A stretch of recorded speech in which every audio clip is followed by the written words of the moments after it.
today's video mga friends, binidyohan ko yung tanim ko na kalamansi in the house mga friends. So this plant mga friends, ito yung dwarf na kalamansi sa atin mga friends.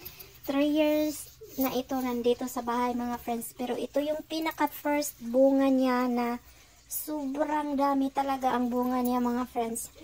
Na ano na yung ano niya, yung mga branches niya is parang naglilindaw na dahil nabigatan na siya mga friends. So when we see it's dwarf mga friends, maliit lang talaga ang ano nito. Yung pinakapuno niya kumbaga ba. So last year mga friends, meron siyang bunga pero hindi ko na sabihan yung mother-in-law ko na isalay siya sa sa pagdilig. Ang sinabi ko lang sa mother-in-law ko is yung mga orchids ko.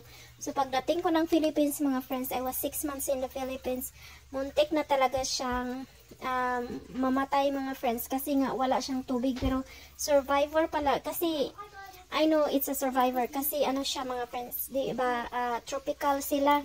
So kahit walang dilig, kayang-kaya nila ng tubig. So ayan mga friends, binidyohan ko yun siya in the night kasi naano na ako, natitim na ako to harvest. Tapos pinag-isipan ko kasi may mga green pa, pero hinintay ko talaga sila na may yellow na lahat, pero hindi ko na talaga mahintay kasi nga baka hindi na siya juicy ba kung ipa-orange ko pa talaga yung kulay niya o yellow.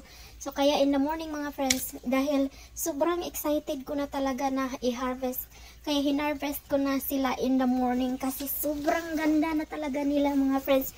Halos every time na uuwi ako sa bahay galing sa work, tinitignan ko talaga yung mga bunga kasi na-amaze ko mga friends kasi nga yung lemon sa atin, di ba, ang lalaki ng puno at saka ano, mahirap siyang akyatin pa nga sa atin, pero itong dwarf na ito, I was so surprised na andon siya sa isa sa mga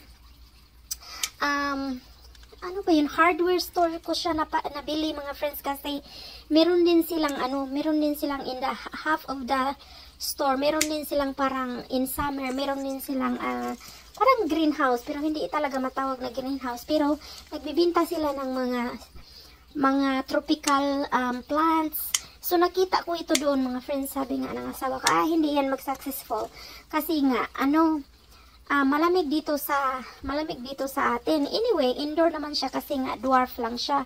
So pinabayaan ko lang siya mga friends, tinatry ko lang siya.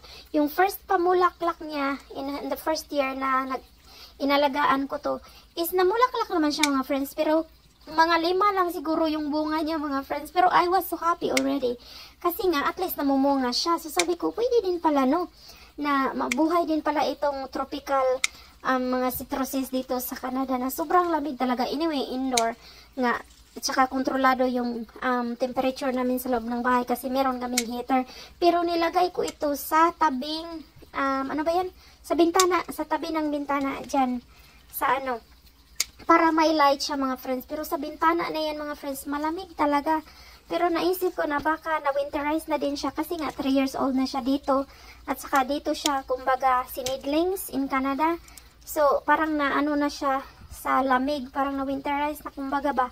So, I was so happy talaga mga friends. Yung pagdating ko, let's talk about the last year na andun ako sa Pilipinas. Pagdating ko dito sa bahay mga friends, alam mo, ang dami talagang laglag na bunga. So, hindi ko maano kung sobrang dami ba talaga, pinulot na lang ni mother-in-law tsaka tinapon sa ano kasi naglaglagan talaga. May naiwan akong mga 2 bunga siya mga friends. So I was still very happy. Sobrang yellow na talaga niya.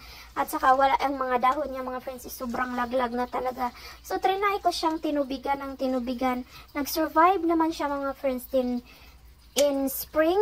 I know, not spring, but in summer, nagsimula na siyang namumulaklak mga friends. Matagal din siya maano mga friends, totally fruit na talaga pa. So, yan yung nakuha ko mga friends. Sobrang dami talaga niya mga friends. At saka juicy at sobrang asim mga friends. Masarap siya sa mga ginamos.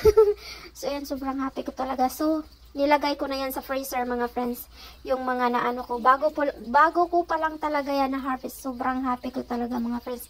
At saka hindi lang yung first harvest ko kasi lagi akong nangunguha dyan kung kailangan ko nang ilagay ko sa ginamos ko. Sobrang bango talaga mga friends. So that's it for today's video mga friends. I'll see you again. Bye. God bless.